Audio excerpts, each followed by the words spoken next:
여유로운 노후 채널을 찾아주신 시청자 여러분, 반갑습니다. 죽은 사람은 죽은 거고 낡은 건 버려야 새 것이 들어올 자리가 생기지. 언니가 세상을 떠난 지 채 100일도 되지 않은 어느 날, 형부가 언니의 혼수 이불더미 앞에서 내뱉은 냉정한 한마디였습니다. 저는 그 자리에 얼어붙고 말았죠.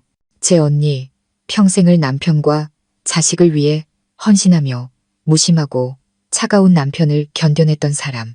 그런 언니에게 남은 것이라곤 어린 딸 하나와 쓰레기처럼 마당에 내동댕이 쳐진 낡은 물건 몇 가지뿐이었습니다. 하지만 바로 그 혼수 베개 속에서 저는 언니가 남긴 비밀 편지 한 통을 발견했습니다. 그 편지는 언니가 자신의 병을 알게 된 후부터 조용히 준비해온 어떤 계획의 시작을 알리고 있었죠. 그날 이후 저는 언니가 남긴 흔적들을 따라가는 여정을 시작했습니다. 작은 물건 하나하나, 언니가 남긴 메시지들, 그리고 평온해 보이기만 했던 결혼 생활 뒤에 숨겨진 가슴 아픈 진실들. 이 이야기는 단순히 상실과 슬픔에 대한 것이 아닙니다. 한 여성이 엄마로서, 아내로서 끝까지 자신의 자리를 지키고 상처를 넘어 사랑을 남기고 떠난 여정의 기록입니다. 수많은 사람들의 눈물을 쏟게 하고 우리 곁에 있는 소중한 사람들을 다시 돌아보게 만든 이 이야기, 함께 하실 준비가 되셨나요? 새벽부터 추적추적 내리기 시작한 비는 언니의 발인내내 그치지 않고 장례식장의 무거운 공기를 더욱 짓눌렀습니다. 엄마는 하얀 상복 위로 수건을 둘렀었지만 늙고 주름진 얼굴은 빗물과 눈물로 온통 젖어 있었습니다. 저는 그런 엄마 곁에서 추위에 두 다리를 떨며 서 있었지만 마음속에서는 꺼지지 않는 불길이 심장을 태우는 듯했습니다. 제 언니, 착하고 평생을 남편과 자식을 위해 헌신했던 언니는 아침 일찍부터 굳게 뚜껑이 닫힌 오동나무 관 속에 조용히 누워 있었습니다. 지독한 암은 발견된 지 불과 넉 달 만에 언니를 데려갔습니다. 얼마 전까지만 해도 5살 배기 딸의 손을 잡고 저희 집에 제사를 지내러 왔던 언니였는데 이제는 제사상 한가운데 놓인 흑백 영정 사진 속 깡마른 모습으로만 남아 있었습니다.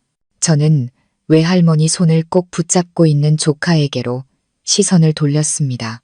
아이는 텅 빈 눈으로 더 이상 흘릴 눈물도 없는지 멍하니 엄마의 마지막 길을 배웅하러 온 사람들을 바라보고 있었습니다.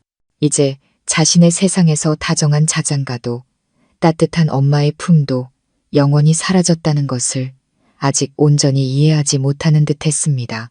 관 끝에 말없이 서 있는 형부를 보았을 때 제 심장은 다시 한번 조여왔습니다.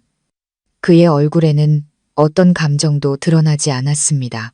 눈물도 고통도 없이 그저 먼 허공을 응시하는 눈빛은 마치 이 모든 상황과 아무 상관없는 사람 같았습니다.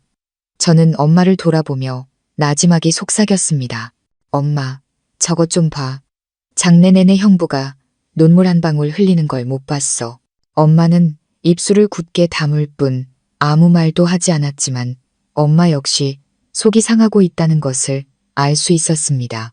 예전에 언니는 엄마에게 결혼 생활이 얼마나 차가운지, 남편이 얼마나 무심한지, 어린아이를 돌보면서 시댁 식구들까지 챙기느라 지쳐도 위로 한마디 듣지 못하는 현실에 대해 털어놓곤 했습니다. 언니가 의식이 있던 마지막 밤이 생생하게 기억납니다. 제가 병상에 앉아 언니의 손을 잡자 언니는 아주 희미한 목소리로 말했습니다. 미나야, 언지 언니한테 무슨 일 생기면 우리 하윤이 좀 잘 부탁해. 아직 너무 어리잖아. 사랑 못 받고 크게 하진 말아줘. 저는 목이 메어 고개만 끄덕였습니다. 언니는 희미하게 웃었습니다. 입술은 떨리고 눈가는 붉었지만 마지막 희망의 빛이 담겨 있었습니다. 그것이 언니의 마지막 미소였습니다. 그 후 언니는 혼수 상태에 빠졌고 다시는 깨어나지 못했습니다. 이제 비바람이 몰아치는 이 무거운 공간 속에서 언니의 마지막 부탁이 제 뇌리에서 계속 맴돌았습니다. 저는 조카의 작은 손을 잡았습니다. 태어나서 5살이 될 때까지 언니가 항상 잡아주던 그 손이었습니다. 아이가 저를 보며 속삭였습니다. 이모, 엄마, 어디 갔어? 왜 엄마가 안아주지 않아? 저는 터져 나오려는 울음을 참으려 입술을 깨물었습니다. 저는 몸을 숙여 아이를 품에 꼭 안고 조용히 대답했습니다. 우리 하윤이 엄마는 지금 잠시 쉬고 있는 거야. 너무 피곤해서. 하지만 엄마는 항상 하윤이를 지켜보고 사랑하고 있을 거야. 이모가 대신 안아줘도 될까? 아이는 아무 말 없이 제 가슴에 얼굴을 묻었습니다. 상복은 흠뻑 젖었지만 엄마를 잃은 아이를 안은 제 팔에는 더욱 힘이 들어갔습니다. 작은 가슴에서 세차게 뛰는 아이의 심장 박동이 느껴졌습니다.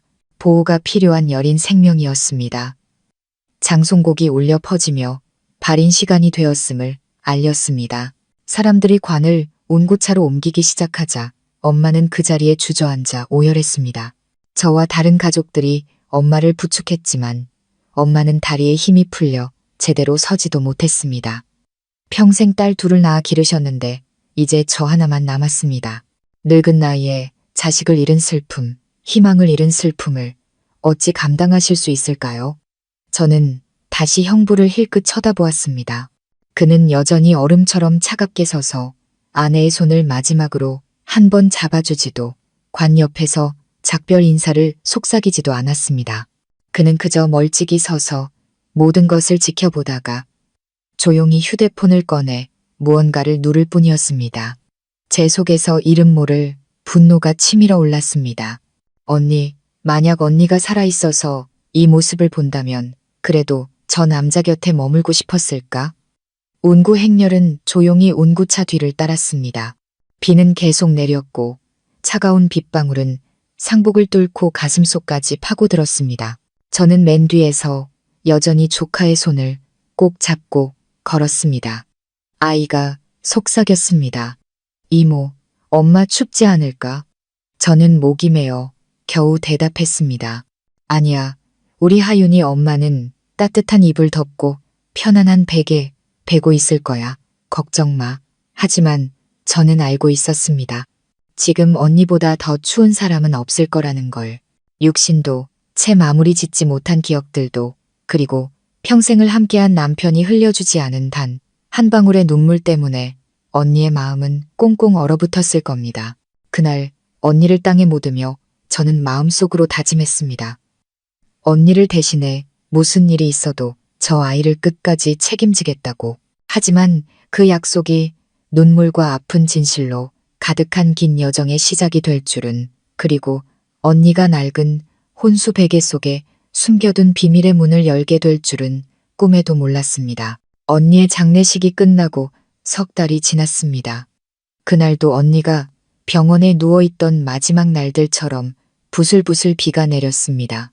장례식의 무거운 슬픔은 아직 가시지 않았지만 시간은 흘러 어느새 조카가 입학할 초등학교 교정에는 또 한 번 붉은 꽃들이 피어날 준비를 하고 있었습니다. 그날 저는 엄마와 함께 짐을 챙겨 형부의 집으로 향했습니다. 조카를 정식으로 외가에서 맡아 키우겠다는 말을 하기 위해서였습니다. 그동안 명확하게 논의한 적은 없었지만 장례식 이후로 형부는 아이를 돌보는 문제에 대해 거의 언급하지 않았고 외가에 와 있는 딸이 어떻게 지내는지 먼저 물어본 적도 단 한 번 없었습니다. 우리가 막 마당으로 들어섰을 때 눈앞에 펼쳐진 광경에 저는 숨을 멈췄습니다. 축축한 마당 한가운데 온갖 잡동사니가 어지럽게 널려 있었습니다. 낡은 냄비 몇 개, 헌 옷까지, 이불, 그리고 아이의 장난감까지 뒹굴고 있었습니다. 그 혼란스러운 더미 속에서 유독 눈에 띄는 것은 연한 분홍빛의 이불과 베개 세트였습니다. 몇 해 전 언니가 결혼식을 앞두고 일주일 내내 고심해서 골랐던 바로 그 혼수 이불이었습니다. 저는 그 자리에 못 박힌 듯 서 있었습니다. 섬세하게 수놓인 꽃문의 자수는 여전히 선명했고 천도 거의 닳지 않은 것으로 보아 소중히 간직해왔다는 것을 알 수 있었습니다. 그런데 이제는 빗물과 진흙에 얼룩진 채 바닥에 버려져 있었습니다. 형부가 집안에서 커다란 종이 상자를 들고 나왔습니다. 우리를 보더니 그는 무심하게 고개만 까딱했습니다. 저는 마른 침을 삼키며 애써 평정을 유지했습니다. 형부, 안녕하세요. 오늘 저랑 엄마가 하윤이 문제로 상의 드리러 왔어요. 저희가 하윤이를 외가에서 쭉 맡아 키우는 게 어떨까 해서요. 그 편이 여러모로 편할 것 같아서요. 형부는 상자를 현관 계단에 내려놓고 손을 털며 간단하게 말했습니다. 그래. 나도 애 돌볼 시간 별로 없으니까. 그게 낫겠네. 조금의 망설임도 아이의 학교 생활이나 안부에 대한 질문도 없었습니다. 마치 귀찮은 물건을 떠넘기는 듯한 대답이었습니다. 저와 엄마는 서로를 바라보았습니다. 가슴속에 차가운 바람과 함께 서러움이 밀려왔습니다. 저는 마당의 물건 더미를 쳐다보며 조심스럽게 물었습니다. 저것들은 어떻게 하실 거예요? 그가 제 시선을 따라가며 손가락으로 가리켰습니다. 아, 낡은 것들이야. 집 정리 좀 하려고, 모아서 버리려고, 쓸만한 건 남기고, 나머지는 뭐. 저는 이불 세트를 가리켰습니다. 이건 언니 혼수 이불이잖아요. 아직 멀쩡한데 형부는 한숨을 쉬며 시선을 피했습니다. 죽은 사람은 이미 갔는데 자꾸 이런 거 보면 옛날 생각만 나서 살기 힘들어. 그냥 버려서 마음 편해지는 게 나아. 저는 주먹을 꽉 쥐었습니다. 누군가 아픈 상처를 다시 찌르는 듯한 고통이 느껴졌습니다.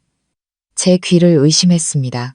모든 물건에는 영혼이 깃들어 있고 특히 추억과 사랑, 부부의 인연이 담긴 물건은 더욱 그렇지 않습니까? 그런데 형부는 마치 언니가 넘겨버려야 할 낡은 책의 한 페이지인 것처럼 모든 것을 냉정하게 버리려 하고 있었습니다.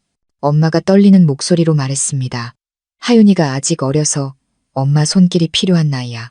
그래도 아이를 위해서 뭐라도 좀 남겨둬야지. 나중에 커서 엄마가 어떤 사람이었는지 알게라도 해줘야지. 형부는 침묵했습니다. 반대도 긍정도 하지 않았습니다. 저는 갑자기 앞으로 다가가 이불 세트를 집어들며 분명하게 말했습니다. 그럼 이건 제가 가져갈게요. 언니 대신 그리고 하윤이한테 엄마의 온기라도 남겨주기 위해서요. 형부는 아무 말 없이 등을 돌려 집으로 들어가 버렸습니다. 돌아오는 길 저는 조카를 자전거 뒤에 태웠습니다. 아이는 익숙한 집, 자신이 태어난 곳을 돌아보았습니다. 하지만 제가 예상했던 아쉬움 대신 아이의 눈에는 어딘가 모를 안도감이 섞여 있었습니다. 아마 아이도 이곳의 차가움을 느꼈던 모양입니다. 여자의 온기가 사라진 집, 웃음소리가 사라지고 가족의 따스함마저 사라진 집을 말입니다. 돌아오는 길에도 비는 계속 흩날렸습니다. 제 뒤에 앉은 아이는 이불과 베개를 품에 꼭 껴안고 있었습니다. 아이가 조용히 말했습니다. 이모, 엄마가 이 베개로 나 안아줬는데 밤마다 내 이마에 뽀뽀해주면서 엄마가 우리 딸 많이 사랑해라고 말해줬어. 저는 입술을 깨물었습니다. 빗물이 뺨을 타고 흘러내렸지만 그중 일부는 제 눈물이라는 것을 알고 있었습니다. 집에 도착해서 저는 이불 세트를 깨끗하게 빨았습니다. 그저 아이에게 엄마의 유품을 남겨줘서 나중에 커서 엄마를 기억하게 하려는 단순한 생각이었습니다. 하지만 저는 전혀 몰랐습니다. 그 베개 속에 언니가 비밀을 숨겨두었다는 것을. 우리 가족 모두를 충격에 빠뜨리고 형부가 평생 고개 들지 못하게 만들 비밀을 말입니다. 그날 오후 모든 것이 잠시 평온해졌을 때 저는 언니의 혼수 이불 세트를 옥상에 널기 위해 가져갔습니다.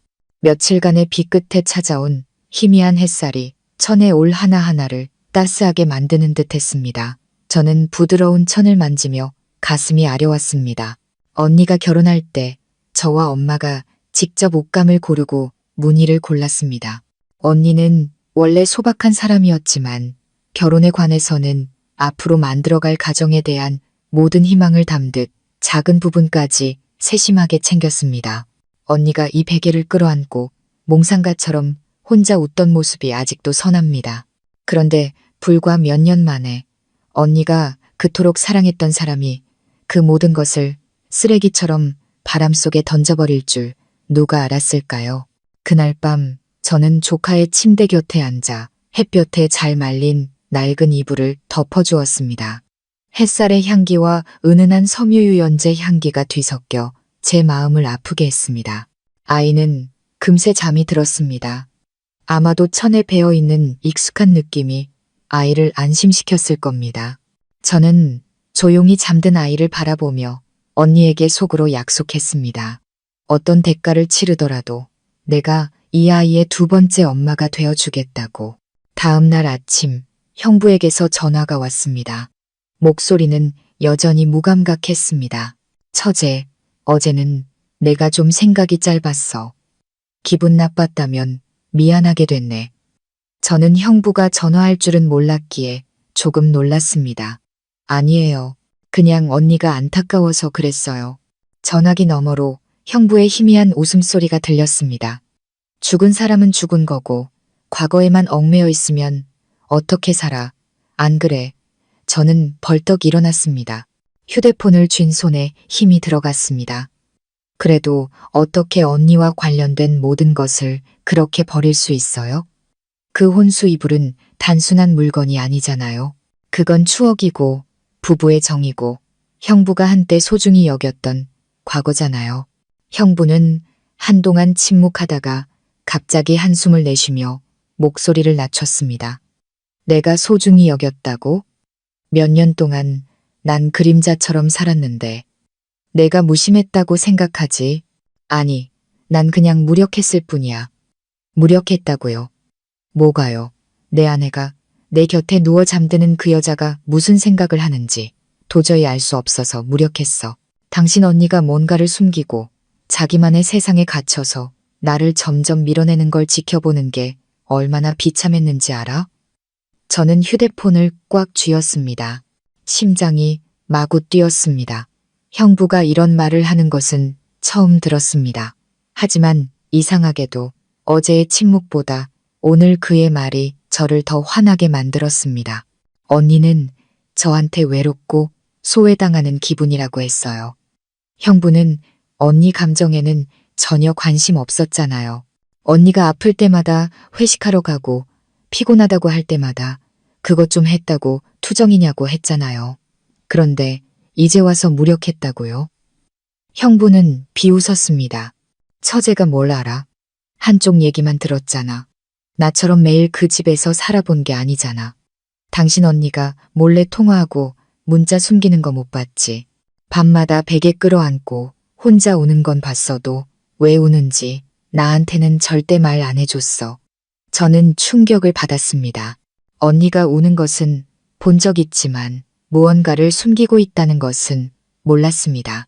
어릴 때부터 언니는 내성적이고 인내심이 강하며 늘 희생하고 누구도 탓하지 않는 사람이었습니다. 아마 엄마와 저를 걱정시키고 싶지 않았을 겁니다. 제 삶도 쉽지 않다는 걸 알았으니까요. 저는 목소리를 낮췄습니다. 무슨 말씀이신지 잘 모르겠지만 정말 언니를 사랑했다면 최소한 모든 걸 그렇게 버리지는 말았어야죠. 착각하지 마. 난 이미 오래전에 당신 언니를 사랑하지 않았어. 그 말은 제 뺨을 때리는 것 같았습니다. 저는 얼어붙었습니다. 잠시 후 그가 덧붙였습니다. 이혼하려고 했어. 그런데 아프다는 걸 알고 차마 그럴 수가 없었어. 그럼 동정심 때문에 언니 곁에 있었던 거예요? 아니, 하윤이 때문에. 그리고 내가 평생 해주지 못한 사과 한마디에 대한 비 때문에. 전화가 끊기고 저는 몇 시간 동안 멍하니 앉아 있었습니다. 머릿속은 그의 차가운 말들과 아직 드러나지 않은 비밀들로 혼란스러웠습니다. 대체 언니는 그 집에서 어떻게 살았던 걸까요? 그 미소와 인내 뒤에는 제가 한 번도 닿아보지 못한 짙은 어둠이 있었던 걸까요? 그날 저녁 제가 베개를 접어 넣으려다 우연히 손끝에 이상한 바느질 자국이 느껴졌습니다. 만져보니 안쪽에 무언가 얇고 가벼운 것이 있었습니다. 솜은 아니었습니다. 제가 조심스럽게 실을 뜯어 열자 작게 4번 접힌 종이 한 장이 나왔습니다. 심장이 거세게 뛰었습니다. 익숙한 언니의 글씨체였습니다. 저는 편지를 펼쳤습니다. 빗돌빗돌 떨리는 글씨가 눈에 들어왔습니다. 만약 이 편지를 읽는 사람이 내 남편이라면 이 편지를 우리 엄마에게 가져다 주세요. 엄마가 당신에게 내가 맡겨둔 것을 줄 거예요. 만약 낯선 사람이라면 그냥 버려주세요. 저는 그 자리에 얼어붙었습니다. 아픔과 떨림, 두려움이 뒤섞인 감정이 몰려왔습니다. 언니는 무엇을 남긴 걸까요? 왜 베개 속에 숨겨두었을까요? 그리고 무엇이 언니로 하여금 한때 남편이었던 사람에게 이런 시험을 하게 만들었을까요? 저는 편지를 들고 아래층으로 달려가 한밤중에 엄마를 불렀습니다. 엄마는 깜짝 놀라 잠에서 깨어났습니다.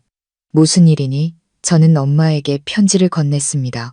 편지를 다 읽은 엄마는 잠시 말이 없다가 천천히 장롱을 열었습니다. 깊숙한 곳에서 파란 리본으로 묶인 옅은 노란색 봉투 하나를 꺼내왔습니다. 내 언니가 병원에 입원하기 전에 이걸 맡겼어. 자기 남편이 이 편지를 찾아냈을 때만 전해주라고 신신당부하면서 저는 마른 침을 삼켰습니다. 엄마의 눈에도 눈물이 고이기 시작했습니다. 모든 것이 시작되었음을 직감했습니다. 이제부터 언니의 모든 비밀이 하나씩 벗겨질 것이었습니다. 엄마는 떨리는 손으로 봉투를 쥐었습니다.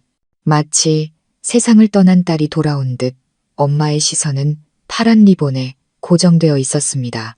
엄마는 울지도 더 이상 말도 하지 않고 한참을 움직이지 않다가 봉투를 가슴에 꼭 껴안았습니다. 저는 곁에 앉아 엄마를 재촉하지 않았습니다. 지금 엄마가 슬픔과 추억 사이에서 힘겨워하고 있다는 것을 알았기 때문입니다. 그 봉투는 지난 석 달 동안 엄마가 까맣게 잊고 있었거나 혹은 일부러 외면해왔던 것이었습니다. 상냥하고 조용했던 언니가 이토록 비극적인 상황에서 남편에게 시험을 준비했을 거라고는 아무도 상상하지 못했으니까요. 잠시 후 엄마가 천천히 입을 열었습니다. 미나야, 정말로 그 편지를 읽은 사람이 형부가 아니라고 확신하니? 저는 고개를 끄덕이며 메인 목소리로 대답했습니다. 네, 엄마. 제가 베개싯을 빨려고 뜯다가 우연히 발견했어요. 만약 제가 그날 이불을 가져오지 않았다면 평생 아무도 이 편지를 몰랐을 거예요. 엄마는 깊은 실망감이 밴 눈으로 한숨을 쉬었습니다. 그리고는 제 손을 가볍게 쥐었습니다. 내 언니는 뭘 해도 참 꼼꼼했지. 시댁을 믿지 못해서 모든 걸 엄마한테 맡겼구나. 얼마나 마음이 아팠으면 이런 방법을 썼을까. 저는 봉투를 바라보았습니다. 평범해 보이는 봉투였지만 그 안에는 죽은 사람과 살아남은 사람에 대한 시선을 바꿀 만한 중요한 무언가가 들어있다는 것을 알았습니다. 저는 봉투를 서랍에 넣고 잠갔습니다. 당장 열어보고 싶었지만 언니가 겪었을 일들을 좀 더 이해할 시간이 필요하다고 느꼈습니다. 언니가 남긴 아이를 키우는 과정을 통해 언니를 이해하고 싶었습니다. 다음 날 아침 저는 조카를 데리고 집 근처 유치원에 가서 입학 수속을 밟았습니다. 아이는 제 등 뒤에 수모 옷자락을 놓지 않았습니다. 저는 몸을 숙여 아이의 머리를 쓰다듬었습니다. 괜찮아, 하윤아. 여기 재미있는 곳이야. 친구들도 있고 선생님이 노래도 가르쳐 주실 거야. 오후에 이모가 데리러 올게. 아이가 작은 목소리로 말했습니다. 그럼 이모도 엄마처럼 이마에 뽀뽀해 줄 거야. 저는 목이 메어 고개를 끄덕였습니다. 그럼 이모가 매일매일 뽀뽀해 줄게. 저는 아이를 교실로 들여보냈습니다. 막 돌아서려는데 아이가 교실 구석에 앉아 제가 가져다 준 작은 베개를 끌어안고 있는 모습이 보였습니다. 제가 깨끗이 빨아 다시 꿰매놓은 바로 그 혼수 베개싯이었습니다. 아이가 그 베개가 엄마의 것이었는지 아는지는 모르겠지만 마치 잠재의식 깊은 곳에서 익숙한 온기를 느끼는 듯했습니다. 어떤 장난감도 대신할 수 없는 온기를 말입니다. 오후에 아이를 데리러 갔을 때 형부가 우리 집 문 앞에서 기다리고 있었습니다. 저는 깜짝 놀랐습니다. 그가 형식적으로 인사하며 말했습니다. 하윤이 잠깐 만나도 될까? 저는 잠시 망설이다 고개를 끄덕였습니다. 어쨌든 아이의 친아빠였으니까요. 그는 집으로 들어와 하윤이 옆에 쭈그려 앉았습니다. 아이는 예전처럼 달려가지 않고 어색하게 그를 바라보았습니다. 그는 아이의 머리를 쓰다듬으며 주머니에서 작은 고무 팔찌를 꺼냈습니다. 이거 엄마가 병원에 있을 때 차고 있던 거야. 너한테 전해주라고 했는데 아빠가 깜빡했네. 이제야 생각났어. 조카는 팔찌를 받아들었습니다. 눈이 반짝였습니다. 그러더니 작은 목소리로 말했습니다. 엄마가 그랬어. 만약에 아빠가 나를 더 이상 사랑하지 않으면 엄마가 이모한테 대신 사랑해달라고 부탁할 거라고. 그 순진한 말은 날카로운 칼날 같았습니다. 형부는 그 자리에 얼어붙었고 저 역시 마찬가지였습니다. 그의 얼굴이 무언가 부서진 듯 일그러졌습니다. 저는 아무 말 없이 아이를 안고 안으로 들어갔습니다. 형부는 거실 한가운데 멍하니 앉아 있다가 얼마 지나지 않아 아무 말 없이 집을 나섰습니다. 그날 밤 저는 마른 이불을 개다가 다시 한번 손끝이 베개 가장자리에 닿았습니다. 저는 미간을 찌푸렸습니다. 이번에는 편지가 아니라 제가 놓쳤던 또 다른 바느질 자국이었습니다. 가위로 조심스럽게 그 부분을 뜯었습니다. 안에는 가느다란 은목걸이 하나와 작은 종이 조각이 들어 있었습니다. 우리 딸 6살이 되면 목에 걸어주렴.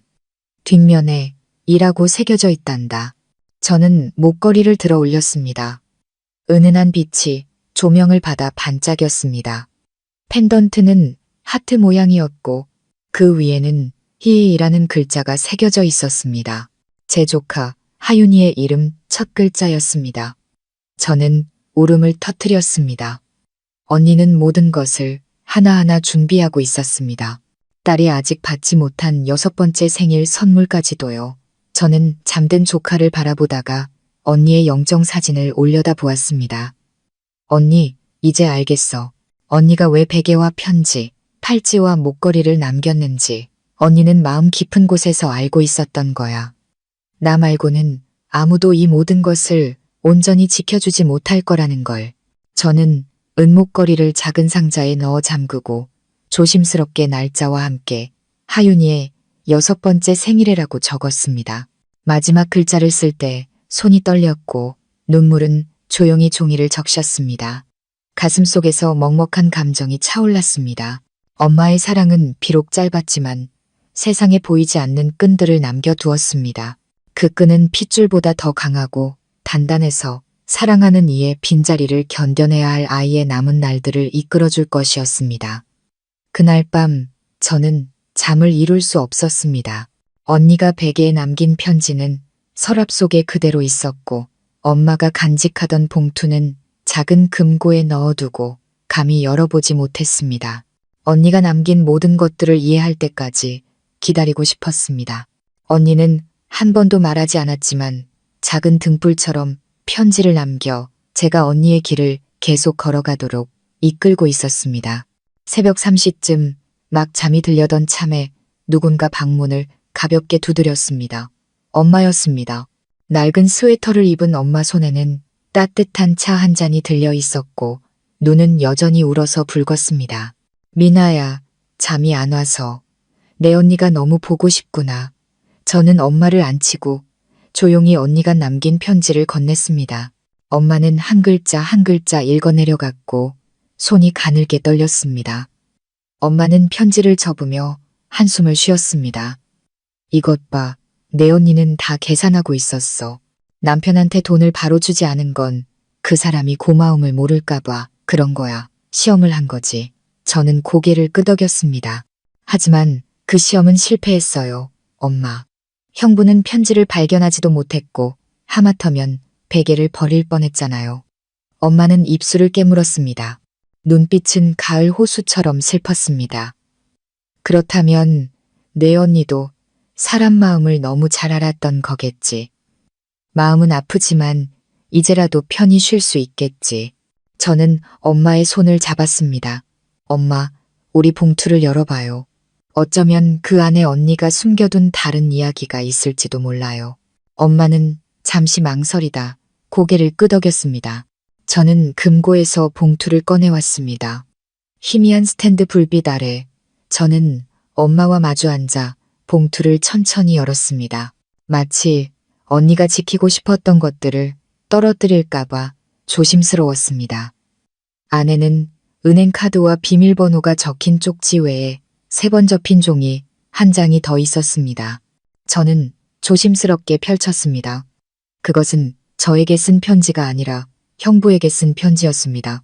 만약 언젠가 당신이 이 편지를 찾게 된다면 그건 당신이 아직 나를 잊지 않았다는 뜻이겠죠. 당신이 나를 차갑고 멀게 느꼈을 때도 내가 당신에게 힘든 일을 숨겼을 때도 있었을 거예요. 하지만 여보, 여자는 사랑하지 않아서 침묵하는 게 아니에요. 너무 많이 실망했을 때 침묵하는 거예요.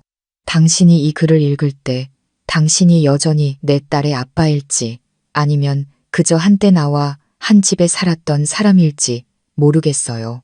하지만 살아있을 때 차마 용기 내지 못했던 말들을 남기고 싶어요. 나는 매달 1푼, 2푼 아껴서 돈을 모았어요. 큰 돈은 아니지만 내 청춘이 담겨 있는 돈이에요. 만약 내가 더 이상 세상에 없게 되면 이 돈으로 우리 딸을 잘 돌봐주세요. 아이가 부족함을 느끼게 하지 말고 나처럼 늘 따뜻한 포옹 한 번, 다정한 안부 한마디를 그리워하며 살게 하지는 말아주세요. 만약 이 편지를 찾은 사람이 당신이 아니라면 아마 당신은 나를 정말로 잊어버린 거겠죠. 저는 더 이상 참을 수 없었습니다. 눈물이 쏟아져 내렸습니다. 엄마는 얼굴을 감싸고 흐느꼈습니다. 목소리가 메어 나왔습니다. 내 딸아, 왜 이렇게 힘들게 살았니? 내 딸아. 저는 편지를 접어 가슴에 품었습니다. 그날 밤 저는 뜬 눈으로 밤을 새웠습니다. 선반 위 언니의 영정사진을 바라보았습니다. 사진 속 언니는 여전히 온화하게 웃고 있었지만 그 미소에는 어딘가 모를 아쉬움이 묻어나는 듯했습니다. 다음 날 아침 저는 하윤이를 유치원에 데려다 주었습니다. 교실에 들어가기 전 아이가 돌아서서 물었습니다. 이모, 엄마는 왜 나한테 아무것도 안 남겨줬어? 저는 걸음을 멈추고 무릎을 꿇어 아이를 꼭 안았습니다. 아니야, 하윤아. 엄마는 너한테 아주 많은 걸 남겨주셨어. 따뜻한 베개, 팔찌, 그리고 네가 6살이 되면 걸게 될 목걸이, 그리고 엄마가 절대 가져가지 않은 사랑까지. 전부 다 너를 위한 거야. 아이는 제 어깨에 얼굴을 묻고 가볍게 고개를 끄덕였습니다. 저는 제가 아이의 엄마를 대신할 수는 없지만 언니가 가족을 위해 조용히 희생했던 것처럼 꾸준하고 변함없는 사랑을 계속 줄 수 있다는 것을 알았습니다. 그리고 그 여정은 이제 막 시작되었습니다. 그날 아침 하윤이를 유치원에 보낸 후 저는 시장에 들러 언니가 살아있을 때 가장 좋아했던 갈치 몇 토막을 샀습니다. 엄마는 집에 남아 조카의 아침밥을 준비하는 습관을 여전히 지키고 계셨습니다. 말수는 줄었지만 엄마의 시선은 자주 재단 쪽으로 향했습니다. 언니의 영정사진이 흰 국화꽃 한 다발 옆에 놓여 있는 곳이었습니다. 저는 엄마가 열린 봉투 앞에서 멍하니 앉아 있는 것을 보았습니다. 언니의 손편지가 엄마의 손바닥 위에 놓여 있었습니다. 잉크는 여전히 선명했고 엄마는 마치 딸의 심장 조각을 쥐고 있는 듯 놓지 못하고 있었습니다. 엄마, 아침 드시고 약 드셔야죠. 자꾸 이러시면 하윤이가 걱정해요. 엄마는 깜짝 놀라며 편지를 서둘러 접었습니다. 마치 찢어질까 두려운 듯이 엄마는 힘없이 고개를 끄덕였습니다. 목소리는 쉬어 있었습니다. 어젯밤 꿈에 내 언니가 나왔어. 하얀 옷을 입고 침대 머리맡에 서서 웃다가 울다가 하더구나. 아무 말도 없이 나만 계속 쳐다봤어. 저는 엄마의 어깨를 감쌌습니다. 마음이 아팠습니다. 아마 편지 때문일 수도 혹은 후회 때문일 수도 있었습니다. 엄마는 언니의 결혼을 지지하지 않았지만 막지도 못했습니다. 엄마는 그저 딸이 불완전한 사랑에 빠져드는 것을 조용히 지켜볼 수밖에 없었습니다. 시간이 지나면 모든 것이 변할 거라고, 조금만 견디면 행복해질 거라고 생각하면서요. 하지만 기다림이 변화를 가져오지는 않았습니다. 오후에 형부가 다시 찾아왔습니다. 하지만 이번에는 손님처럼 문을 두드리지 않았습니다. 그는 문 밖에서 한참을 서 있었습니다. 손에는 작은 상자를 들고 집안을 들여다보는 눈빛은 무언가 말하기 어려운 고민을 하는 듯 했습니다. 제가 막 저녁상을 차리고 문을 열었습니다. 하윤이 보러 오셨어요? 그가 고개를 끄덕였습니다. 하지만 그의 시선은 집 안에서 놀고 있는 아이가 아니라 저를 향해 있었습니다. 물어볼 게 있어서 왔어. 저는 고개를 끄덕이고 그를 거실로 안내했습니다. 엄마도 나왔지만 가볍게 인사만 하고는 안방으로 들어가셨습니다. 저와 형부 사이에는 형용할 수 없는 침묵이 흘렀습니다.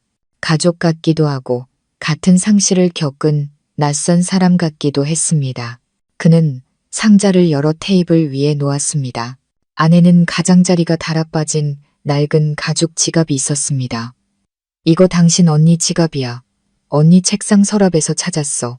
정리하다가 버리려고 했는데 안에 뭔가 묵직한 게 느껴져서 저는 지갑을 열었습니다.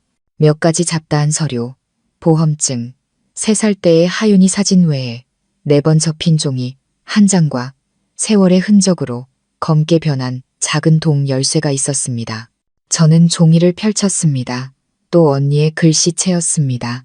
만약 당신이 이 지갑을 찾게 된다면 내가 예전에 적금을 들었던 은행으로 가주세요. 내 이름을 대고 이 열쇠를 주면 그들이 내가 남겨둔 것을 줄 거예요. 저와 형부는 동시에 얼어붙었습니다. 저는 그를 올려다보며 조용히 물었습니다. 이런 일이 있었다는 거 알고 계셨어요? 그는 입술을 깨물며 고개를 저었습니다. 아니, 전혀. 언니가 그렇게 조용히 준비했을 줄은 몰랐어. 저는 종이와 열쇠를 번갈아 보았습니다. 어떤 예감이 강하게 밀려와 몸이 떨렸습니다. 언니는 너무나 많은 것을 남겨두었습니다. 하나하나의 물건과 말들은 마치 논리적인 사슬의 고리들 같아서 단 하나의 조각이라도 빠졌다면 모든 비밀은 영원히 묻혔을 겁니다. 저랑 같이 은행에 가시겠어요? 형부는 망설이다가 고개를 끄덕였습니다. 다음 날 아침 우리는 언니가 마지막 몇 달을 치료받았던 병원 근처의 은행 지점으로 갔습니다. 은행에 들어서는 순간 긴장감에 손발이 떨렸습니다. 잠시 후 은행 직원이 우리를 별도의 상담실로 안내했습니다. 그녀는 서류함을 열고 언니의 이름, 주민등록번호, 그리고 적금 개설일이 적힌 파일을 꺼냈습니다. 이것은 조건부 양도 조항이 있는 특별 적금입니다. 수령인은 자필 편지, 비밀번호, 그리고 보안 잠금을 해제할 수 있는 원본 열쇠가 필요합니다. 저는 종이와 열쇠를 건넸습니다. 직원은 확인 후 고개를 끄덕였습니다. 네, 맞네요. 해제되었습니다. 안에는 언니 이름으로 된 3억 원짜리 적금 통장과 수령인이 남편 혹은 친정어머니가 될 수 있다는 위임장이 들어 있었습니다. 수령인은 정해진 단서를 찾아낸 사람에 따라 달라진다고 명시되어 있었습니다. 형부는 의자에 제대로 앉아있지 못했고 저 역시 의자에 기대지 않으면 쓰러질 것 같았습니다.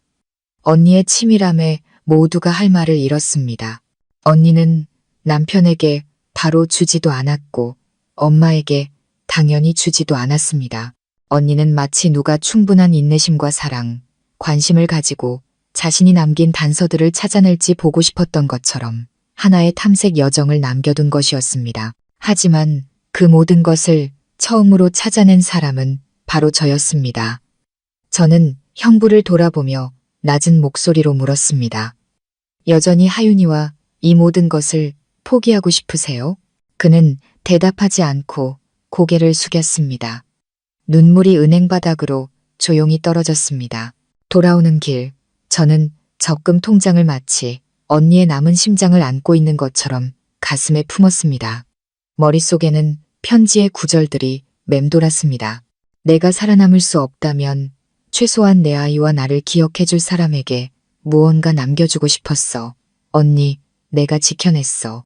하지만 언니가 잃어버렸던 믿음까지도 내가 지켜낼 수 있을까? 3억 원이 든 통장을 손에 쥐었지만 생각처럼 마음이 가벼워지지 않았습니다. 오히려 돌덩이처럼 무거웠습니다. 그 감정은 돈의 액수 때문이 아니라 평생을 인내하며 살아온 언니에 대한 안타까움 때문이었습니다. 평생 한 푼 두 푼 모아 딸에게 작은 버팀목을 남겨주고 무심했던 남편에게는 마지막 교훈을 남겨준 언니에 대한 슬픔이었습니다. 차 뒷좌석에 앉은 형부는 돌아오는 내내 말이 없었습니다. 저는 아무것도 묻지 않았습니다. 지금 물어봤자 원하는 답을 얻을 수 없다는 것을 알았기 때문입니다. 그는 많이 야위어 보였고 30대 초반의 나이에도 불구하고 머리에는 흰머리가 성성했습니다. 아마도 뒤늦게 찾아온 죄책감이 하룻밤 사이에 사람을 늙게 만든 모양입니다. 집에 도착하니 엄마가 현관 앞에서 하윤이의 낡은 옷을 꿰매고 계셨습니다. 제가 들어서는 것을 보고 엄마는 고개를 들었습니다. 눈은 여전히 붉었습니다. 어떻게 됐니? 저는 통장을 테이블 위에 조심스럽게 올려놓았습니다. 사실이었어요. 엄마, 3억 원. 언니 이름으로 된 통장이에요. 위임장에는 남편이나 엄마가 편지를 찾으면 받을 수 있다고 되어 있는데 제가 찾았으니 엄마는 떨리는 손으로 통장을 만졌습니다. 눈에는 눈물이 그렁그렁했습니다. 이렇게까지 멀리 내다봤다는 건 자기 운명을 예감했다는 거겠지. 저는 조용히 고개를 끄덕였습니다. 형부는 여전히 문 뒤에 숨어 있었습니다. 엄마는 그를 돌아보았습니다. 예전처럼 날카롭지 않고 가슴 아플 정도로 차분한 눈빛이었습니다. 자네도 이리 와서 앉게. 우리 하윤이를 위해서라도 모든 걸 확실히 해야지. 형부가 안으로 들어왔습니다. 목소리는 쉬어 있었습니다. 하윤이는 제 딸이고 제게 책임이 있습니다. 하지만 저는 남편으로서의 역할을 다하지 못했다는 걸 인정합니다. 이제 처가에서 아이를 키우고 싶으시다면 막지 않겠습니다. 저는 단도직입적으로 물었습니다. 그럼 형부가 언니랑 사는 동안 언니가 돈을 모으기 위해 얼마나 애썼는지 아세요? 그는 고개를 저었습니다. 얼굴이 창백해졌습니다. 저는 휴대폰을 열어 언니가 입원하기 전에 제게 보냈던 문자 메시지를 보여주었습니다. 미나야, 오늘 언니가 5만 원 몰래 숨겨놨어.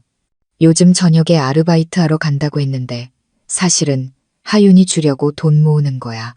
그 사람은 집안 돈에 손도 못 대게 해. 자기가 맡아준다고 해놓고 몇 년째 한 푼도 못 봤어.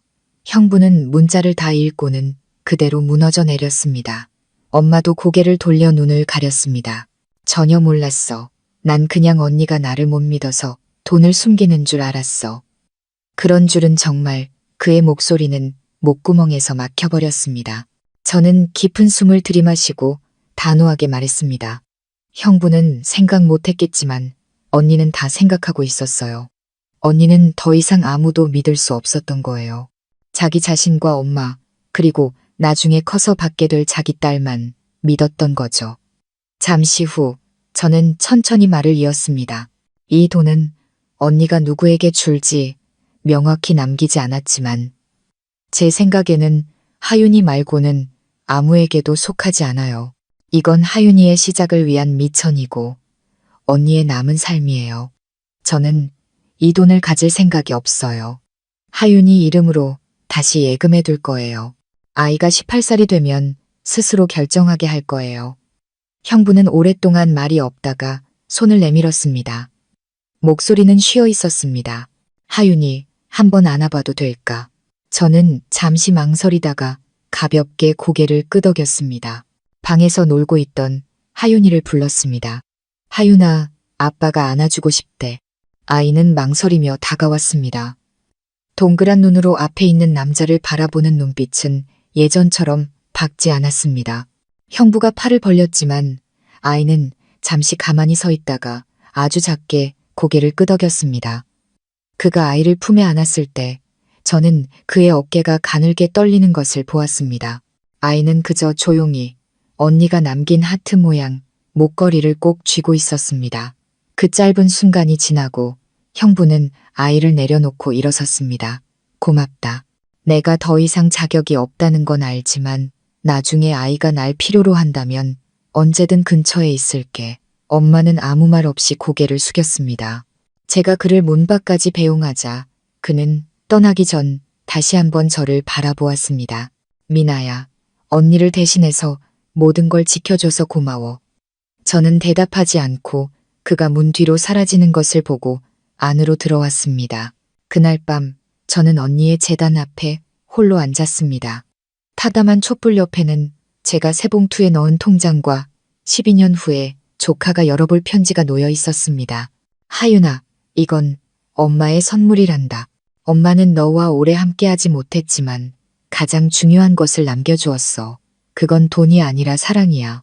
엄마가 남긴 모든 글씨, 모든 물건에는 너를 향한 마음이 담겨 있단다.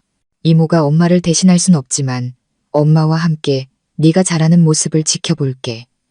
저는 편지를 상자에 넣어 잠그고 서랍에 넣었습니다.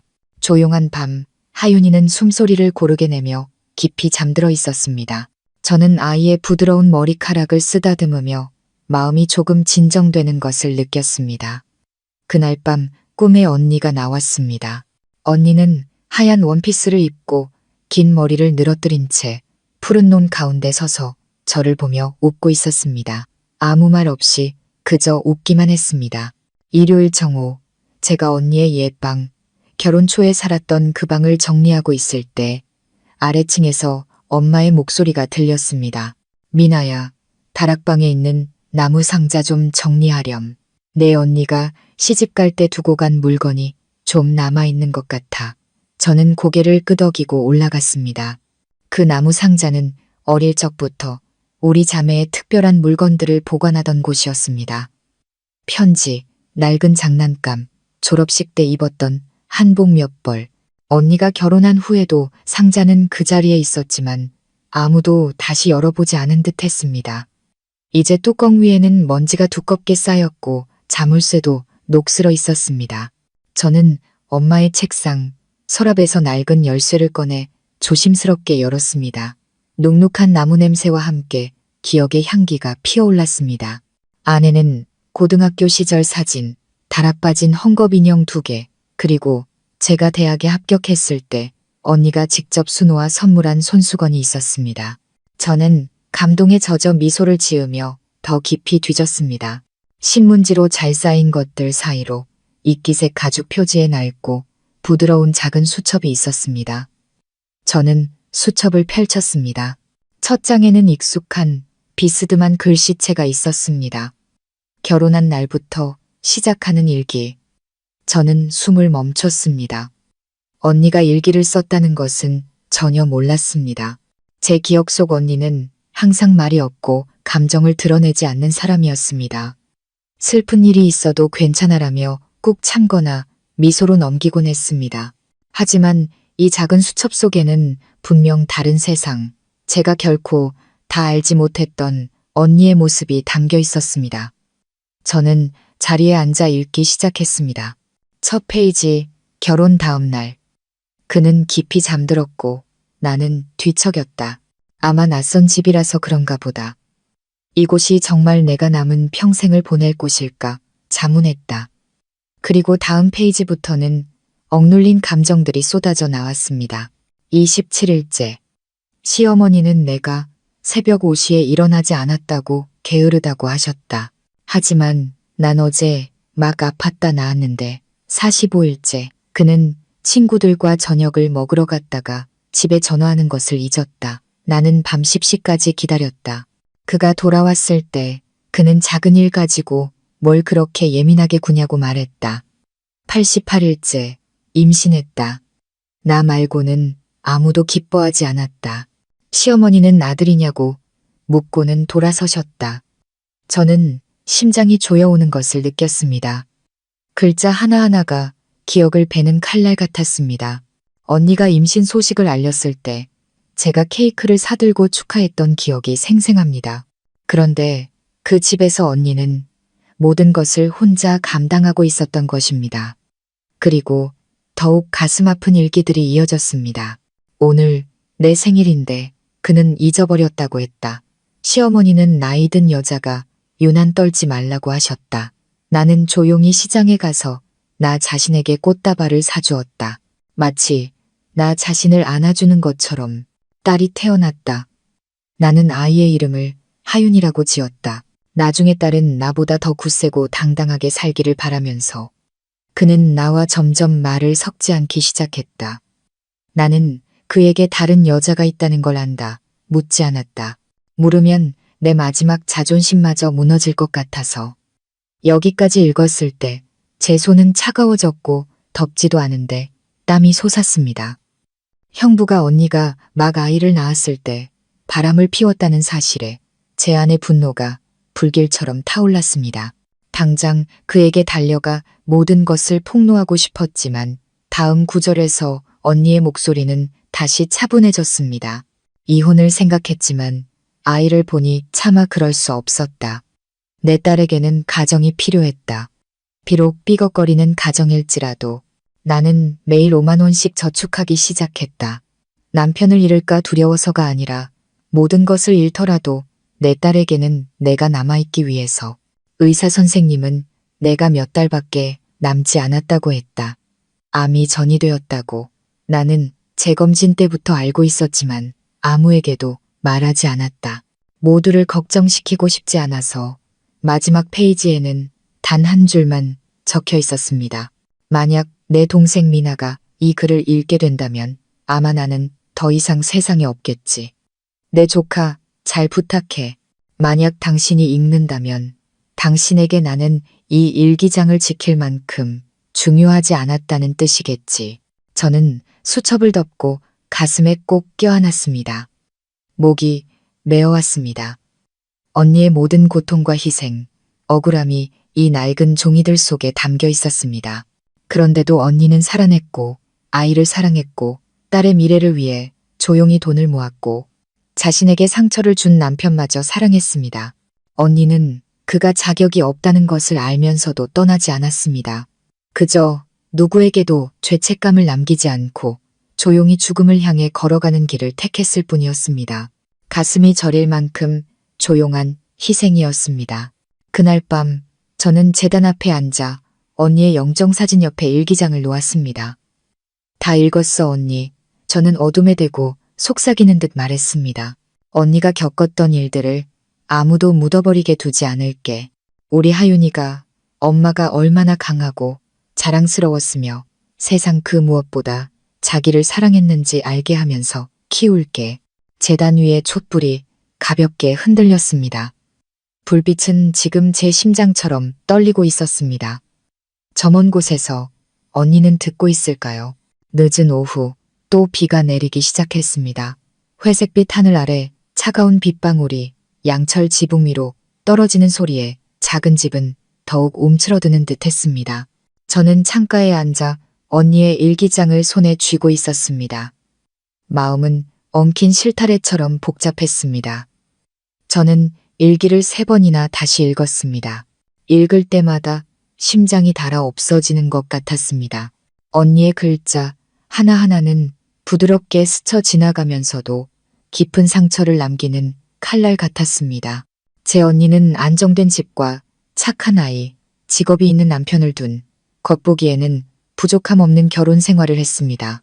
하지만 그 안정 뒤에는 수많은 밤을 하얗게 지새우고 베개에 남몰래 눈물을 쏟으며 아이가 걱정하지 않도록 억지로 미소를 지어야 했던 언니의 모습이 있었습니다. 그리고 제가 도저히 용서할 수 없었던 것은 언니가 형부에게 다른 여자가 있다는 사실을 하윤이가 태어난 지 불과 몇 달 만에 알았다는 것이었습니다. 언니는 소리치지도 질투하지도 사실을 따지지도 않았습니다. 그저 조용히 뒤로 물러나 부엌과 아르바이트, 아이를 위한 작은 분유통 속으로 자신을 숨겼습니다. 그 여자가 매일 밤 그에게 전화하는 걸 안다. 그는 베란다로 나가 아주 오랫동안 통화한다. 나에게는 한 번도 들려주지 않은 다정한 목소리로. 나는 묻지 않았다. 진실을 알게 되면 더 이상 살아갈 수 없을 것 같아서 두려웠다. 저도 어렴풋이 짐작했고 동네에서 떠도는 소문을 들었지만 오해일 거라고, 헛소문일 거라고 애써 좋게 생각하려 했습니다. 하지만 이제 언니가 직접 일기에 고백한 것을 보니 모든 것이 너무나 명확해졌습니다. 저는 분노로 떨리는 손으로 수첩을 덮었습니다. 머릿속에 한 가지 생각이 떠올랐습니다. 형부를 만나야겠다. 진실을 알아야겠다. 더 이상 회피하거나 변명하는 것 없이 그의 입으로 직접 들어야 했습니다. 그날 밤 저는 형부의 집으로 갔습니다. 집은 그 어느 때보다 텅 비어 있었습니다. 아이의 웃음소리도 여자의 발소리도 익숙한 저녁밥 냄새도 없었습니다. 그가 문을 열었을 때 저를 보고 조금 놀란 듯 했지만 예의상 안으로 들어오라고 했습니다. 저는 돌려 말하지 않았습니다. 언니 일기장 읽었어요. 형부한테 다른 사람이 있었다는 거 알아요. 그의 얼굴이 창백해졌고 눈빛이 몇 초간 굳었습니다. 그는 부인하지 않고 조용히 의자에 앉아 고개를 숙였습니다. 언니가 다 알고 있었구나. 오래전부터 알고 있었어요. 그런데도 침묵했고 형부를 돌봤고 아이를 키웠고 자신이 오래 살지 못할 걸 알면서도 한 푼 두 푼 모았어요. 말해봐요. 왜 그랬어요? 형부는 한숨을 쉬었습니다. 그 한숨에는 몇 년의 세월이 억눌려 있는 듯 했습니다. 처음에는 내가 어리석었어. 내 언니가 더 이상 내가 사랑했던 그 여자가 아닌 것 같았어. 항상 침묵하고 걱정하고 나를 통제하려 했지. 숨이 막혔어. 저는 그의 말을 끊었습니다. 언니가 걱정한 건 온 가족을 어깨에 짊어지고 있었기 때문이에요. 일하면서 아이 키우고 며느리 노릇까지 했는데 그게 숨 막혔다고요? 그는 눈을 감았습니다. 얼굴이 고통으로 일그러졌습니다. 알아. 내가 틀렸다는 거 알아. 하지만 그때는 나도 이해받고 싶었어. 매일 밤 언니의 지친 눈빛을 견딜 수가 없었고 내 집에서 이방인이 된 기분을 참을 수가 없었어. 그래서 다른 사람에게 도망쳤던 거야. 저는 목이 메었습니다. 그가 고백해서가 아니라 언니가 모든 것을 알면서도 떠나지 않았다는 사실 때문에 아팠습니다. 언니가 암이라는 걸 알았을 때 가장 먼저 생각한 게 뭔지 아세요? 자기 자신이 아니라 딸이었어요. 어떻게 하면 아이를 위해 충분한 돈을 남길 수 있을지, 어떻게 하면 형부가 혼자 아이를 키우면서 고생하지 않을지 그것만 생각했어요. 형부가 울기 시작했습니다. 저는 그 남자가 테이블에 얼굴을 묻고 아이처럼 우는 것을 처음 보았습니다. 난 자격이 없어. 용서받을 자격이 없어. 저는 그를 보며 단호하게 말했습니다. 맞아요. 자격 없어요. 하지만 언니는 이미 형부를 용서했어요. 형부를 비난하지 않고 딸이 아빠를 경멸하게 만들지 않고 아이를 위해 돈을 남기고 형부를 위해 편지까지 남겨두는 방식으로요. 그러니까 이제라도 언니가 남긴 것들에 부끄럽지 않게 살아요. 그는 떨리는 입술로 고개를 끄덕였습니다. 하윤이를 키워달라고 하진 않을게. 하지만 매달 하윤이 앞으로 생활비는 꼬박꼬박 보낼 거야. 그리고 아이가 날 필요로 한다면 언제든 달려올 수 있도록 이 근처에 있을게. 저는 고개를 끄덕이고 그 차가운 집을 나섰습니다. 그곳은 한때 언니의 보금자리였고 언니가 결혼을 결심하며 모든 희망을 걸었던 곳이었습니다. 돌아오는 길, 비는 여전히 그치지 않았습니다. 마음은 무거웠지만 이상하게도 가벼워졌습니다. 진실은 아팠지만 적어도 드러났습니다. 그리고 제 언니는 자신의 삶을 마감하는 가장 고결한 방법을 선택했습니다. 증오도 원망도 없이 오직 사랑과 용서만을 남겨두고 떠났습니다. 집에 돌아와 저는 서랍을 열어 일기장을 꺼내고 속삭였습니다. 언니, 내가 모든 걸 마주하고 왔어. 언니가 왜 떠나지 않았는지, 왜 그 기억들을 간직했는지 이제 알겠어. 하지만 걱정 마. 하윤이를 거짓 속에서 살게 하지도 증오를 품고 자라게 하지도 않을게. 언니가 그랬던 것처럼 용서하는 법을 가르칠게. 등불이 깜빡이다가 다시 환하게 밝아졌습니다. 저는 언니가 들었다고 믿었습니다. 형부와의 무거운 대화가 있고 일주일이 지났지만 저는 언니가 겪었을 고통의 그림자에서 벗어나지 못했습니다. 일기장을 넘길수록 냉담함과 무관심 속에서 서서히 부서져간 한 여자의 침묵 어린 고통이 마음속 깊이 스며들었습니다. 저는 일요일 오전 내내 언니의 옛방을 정리했습니다. 2층에 있는 그 방에는 언니가 처녀 시절부터 키웠던 부겐빌레아, 덩굴이 보이는 작은 창문이 있었습니다. 시든 꽃잎들이 창가에 흩날리는 모습이 마치 조용한 작별 인사 같았습니다. 저는 옷장을 열고 낡은 원피스들을 하나씩 접었습니다. 계절이 바뀔 때마다 언니가 즐겨 입던 스웨터도 있었습니다. 옷장 맨 아래 저는 벽에 바싹부터 먼지가 두껍게 쌓인 작은 깡통 상자를 발견했습니다. 저는 조심스럽게 상자를 꺼냈습니다. 이상한 예감이 등골을 타고 흘렀습니다. 상자에는 작은 자물쇠가 달려 있었지만 튼튼해 보이지는 않았습니다. 머리핀으로 가볍게 열자 자물쇠는 쉽게 풀렸습니다. 안에는 사진 한 장이 들어 있었습니다. 저는 숨을 멈췄습니다.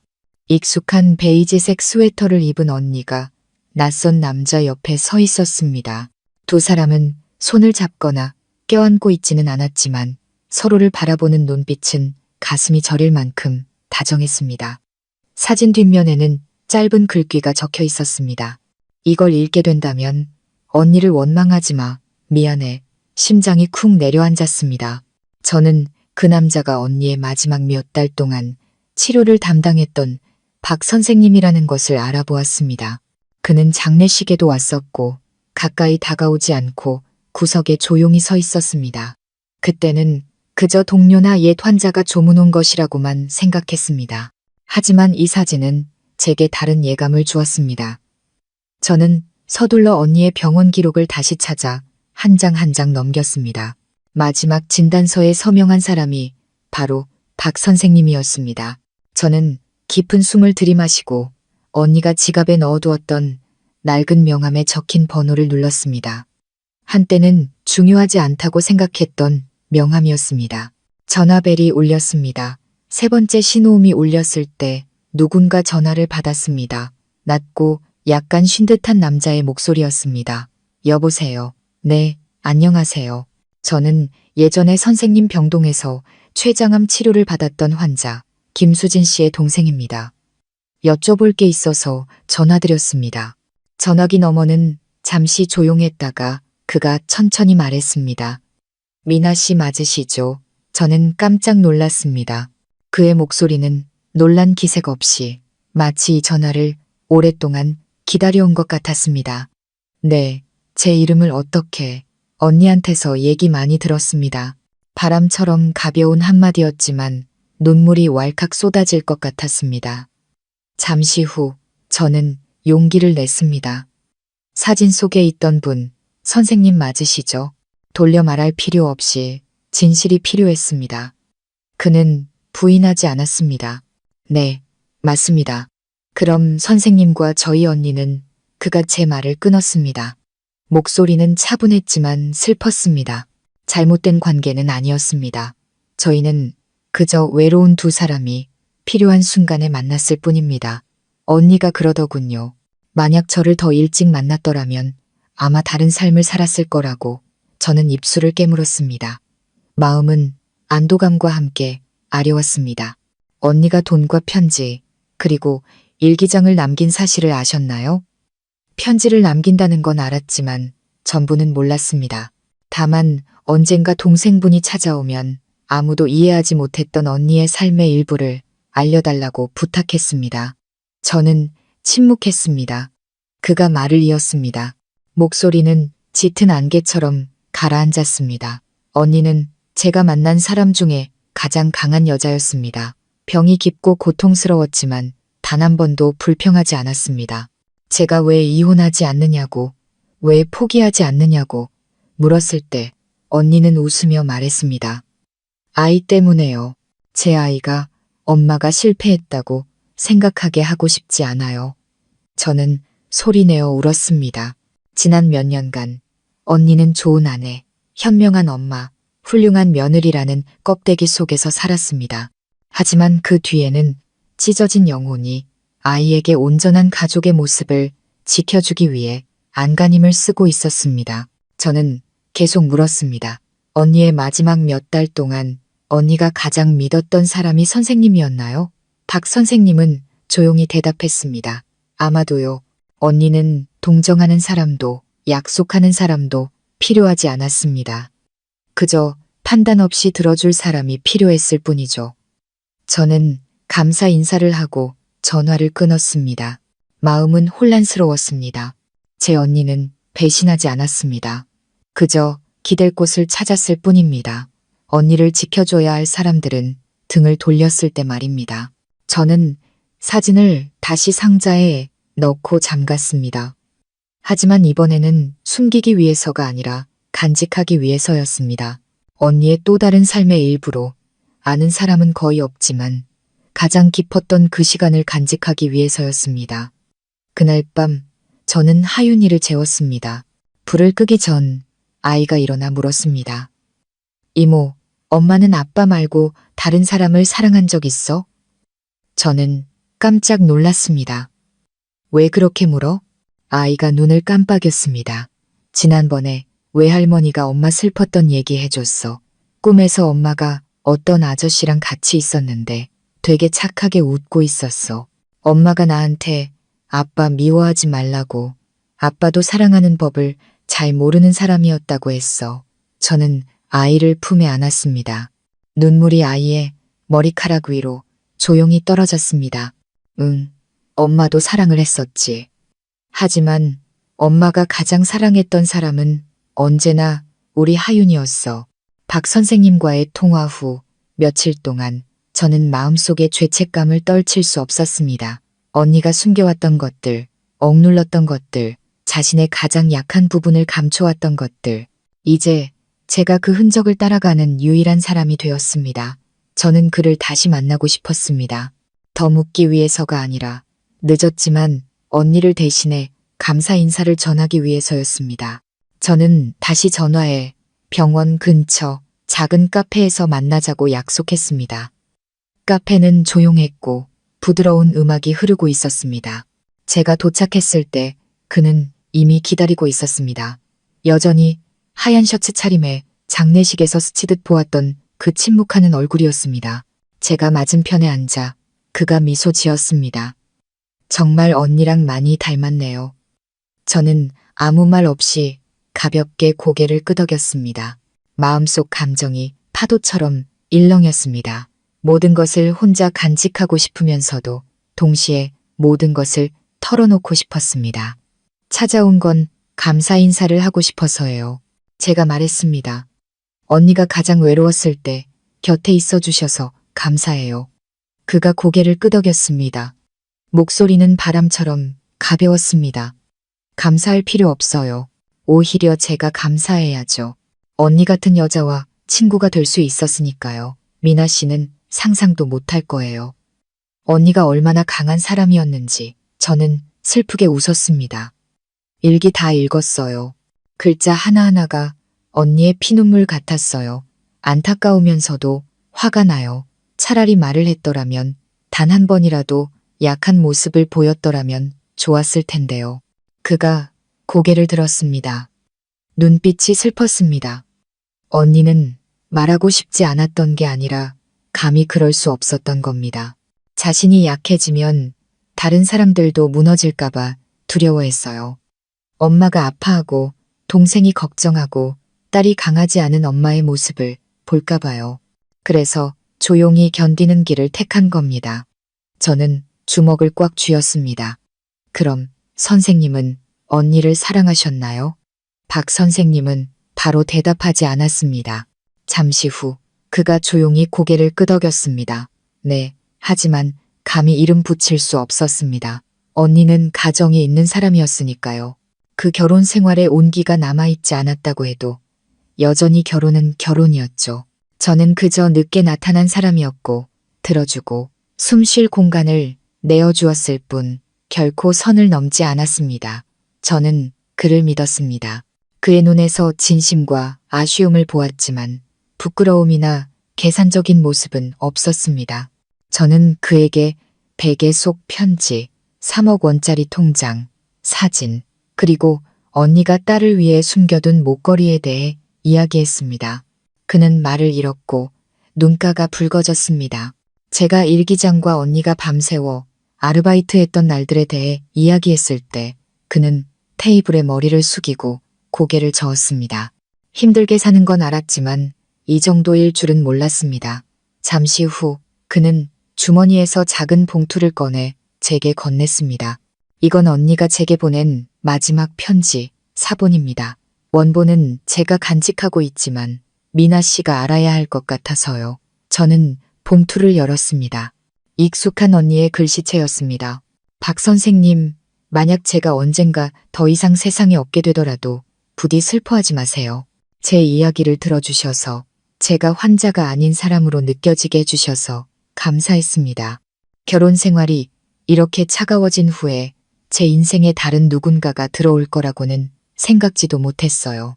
하지만 선생님이 나타났고 저는 세상에는 손을 잡지 않고도 들어줄 수 있는 남자가 있다는 걸 알게 되었습니다. 만약 제가 선생님을 슬프게 했다면 용서해 주세요. 저는 결코 선을 넘을 생각이 없었습니다. 그저 한 번이라도 진짜 나로 살아보고 싶었고 그 한 번을 선생님 덕분에 살 수 있었습니다. 안녕히 계세요. 다음 생이 있다면 우리 조금 더 일찍 만나요. 저는 편지를 들고 눈물을 멈출 수 없었습니다. 이것은 배신한 여자의 말이 아니었습니다. 너무 오랫동안 견뎌온 심장이 마침내 내쉬는 안도의 한숨이었습니다. 박 선생님은 그 후 떠났습니다. 그는 연락을 유지하자고 하지도 미사역으로 언니를 추억하지도 않았습니다. 그저 제게 깊이 고개를 숙이고 언니에게 다가왔던 것처럼 조용히 걸어갔습니다. 요구하지도 기다리지도 않으면서요. 그날 밤 저는 언니가 그에게 보낸 편지를 새 봉투에 넣어 언니와 그가 함께 찍은 사진과 함께 책상 서랍 비밀칸에 넣고 잠갔습니다. 언젠가 하윤이가 충분히 크면 이야기해 줄 겁니다. 하지만 아이가 아빠를 경멸하거나 엄마를 의심하게 하기 위해서가 아니라 엄마가 희생하고 인내하고 동시에 다른 사람들처럼 꿈꾸고 설렐 줄 알았던 멋진 여자였다는 것을 알려주기 위해서입니다. 저는 제단 앞에 앉아 향을 피웠습니다. 연기가 옅은 안개처럼 퍼져나갔습니다. 언니, 나 그분 만나고 왔어. 언니가 왜 침묵을 택했는지 이제 알겠어.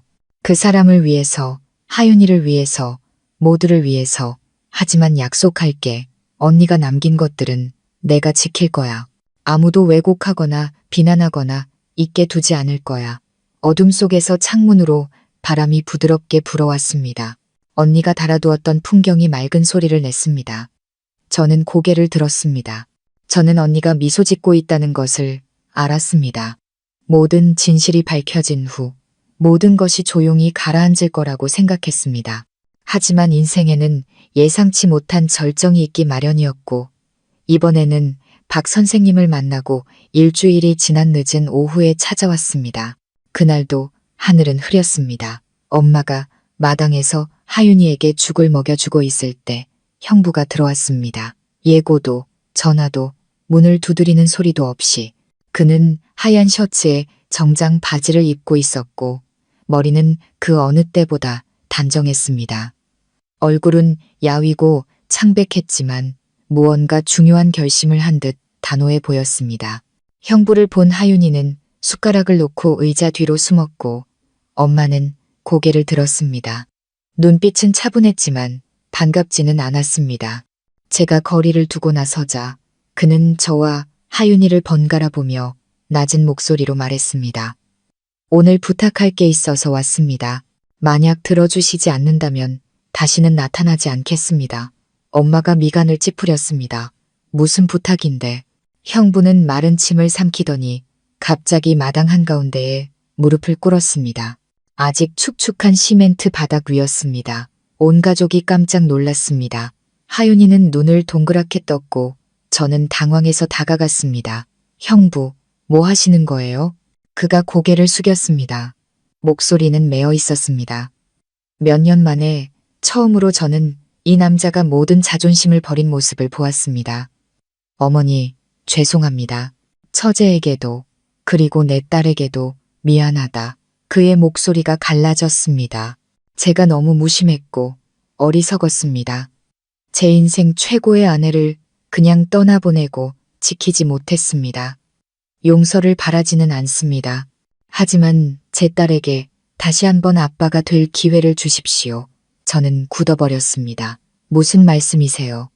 그가 몸을 일으키며 붉어진 눈으로 말했습니다. 아이를 키우겠다고 하지는 않겠습니다. 저에게는 그럴 자격이 없다는 걸 압니다. 하지만 이 근처에 방을 얻어서 매주 하윤이를 만나고 싶습니다. 학교에 데려다 주고 데려오고 공원에 데리고 가고 싶습니다. 한 달에 몇 번이라도 아이가 아빠라고 불러주는 소리를 들을 수 있다면 제 삶에 아직 의미가 있을 것 같습니다. 엄마는 말이 없었습니다. 그렇게 해서 죄를 씻겠다는 건가? 그는 고개를 저었습니다. 아니요.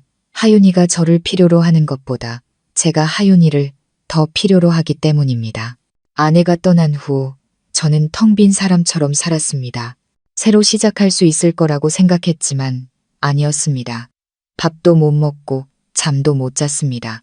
머릿속에는 병상에 누워있던 아내의 깡마른 모습과 아내가 남긴 일기, 아이를 위해 챙겨둔 물건들만 맴돌았습니다. 과거로 돌아갈 수 없다는 건 알지만 이 아이로부터 다시 시작할 수는 있을 것 같습니다. 저는 하윤이를 돌아보았습니다. 아이는 조용히 서서 옷자락을 꽉 쥐고 있었습니다. 눈가가 붉었습니다. 이모, 나 아빠랑 잠깐 밖에 나가서 놀다 와도 돼? 저는 고개를 끄덕였습니다. 형부가 감사함이 가득한 눈으로 저를 올려다보았습니다. 저는 아이에게 외투를 입히라고 하고 두 사람이 손을 잡고 집을 나서는 것을 지켜보았습니다. 근처 공원으로 향하는 작은 길이었습니다. 엄마가 그 뒷모습을 보며 한숨을 쉬었습니다. 늦었지만 진심인 것 같구나. 저도 조용히 고개를 끄덕였습니다. 언니도 이걸 원했을 거예요. 그래도 아이에게는 아빠가 있기를 바랐을 테니까요. 그날 저녁 형부가 하윤이를 데려다 주었습니다. 아이의 얼굴은 환했습니다. 이모, 아빠가 딸기맛 케이크 사줬어. 엄마도 이 맛 좋아했지. 저는 미소 지으며 고개를 끄덕였습니다. 하윤이가 방으로 들어간 후 형부는 작은 상자를 꺼내 제게 건넸습니다. 이건 아내가 나에게 남긴 마지막 편지야. 이제야 열어볼 용기가 생겼어. 편지에서 만약 내가 진심으로 뉘우친다면 이 반지를 딸에게 전해주라고 하더군. 언니의 결혼 반지였어. 그가 뚜껑을 열었습니다. 세월의 흔적으로 빛이 바랜 단순한 반지였지만 조명 아래서 마치 채 다하지 못한 사랑의 상징처럼 빛났습니다. 하윤이가 18살 생일이 되면 그때 전해줘. 저는 아무 말 없이 고개를 끄덕였습니다. 마음속은 가벼움과 씁쓸함이 교차했습니다. 제 언니는 결국 가장 너그러운 사람이었습니다. 떠나면서도 자신을 등졌던 사람에게 돌아올 길을 남겨두었습니다. 언니가 살아있었다면 용서했을지 아무도 모르지만 저는 언니가 반지를 남긴 것은 그 사람에게 어떤 사랑은 한 번 잃으면 그 무엇으로도 되돌릴 수 없다는 것을 기억하게 하기 위함이라고 믿었습니다. 저는 반지를 상자에 넣어 통장과 일기, 편지, 사진과 함께 서랍에 넣었습니다. 이 모든 것이 제 언니의 남은 삶이었습니다. 저는 언니의 심장을 지키듯 그것들을 간직했습니다. 그날 밤 부겐빌레아 덩굴 사이로 바람이 스치는 소리가 들렸습니다. 꿈속에서 저는 언니가 꽃나무 옆에 서서 일기장을 들고 저를 보며 미소 짓는 것을 보았습니다. 그리고 언니는 돌아서서 달려오는 하윤이를 두 팔 벌려 안았습니다. 아무 말 없이 그저 바람처럼 가볍고 초여름 햇살처럼 따뜻하게 미소 지을 뿐이었습니다. 초가을의 어느 날 날씨는 쌀쌀했고 햇살은 옅었으며 바람은 길 건너편에서 은은한 꽃향기를 실어왔습니다. 저는 부엌에서 엄마를 위해 따뜻한 차를 끓이며 문득 언니를 생각했습니다. 언니가 떠난 지 거의 반년이 지났고 모든 것이 가라앉은 듯 했습니다. 모두가 일상으로 돌아간 것 같았지만 마음속 깊은 곳에는 아직 누구도 말하지 못하는 것들이 있었습니다. 형부는 약속을 지켰습니다. 그는 우리 집에서 골목 3개 떨어진 곳에 작은 방을 얻었습니다. 매주 하윤이를 데리고 나가 놀아주고 학교에 데려다주고 어두워지면 집에 데려다 주었습니다.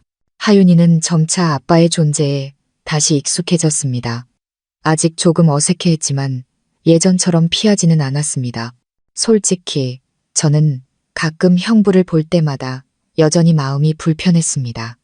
그가 언니에게 준 상처를 완전히 지우기는 쉽지 않았으니까요.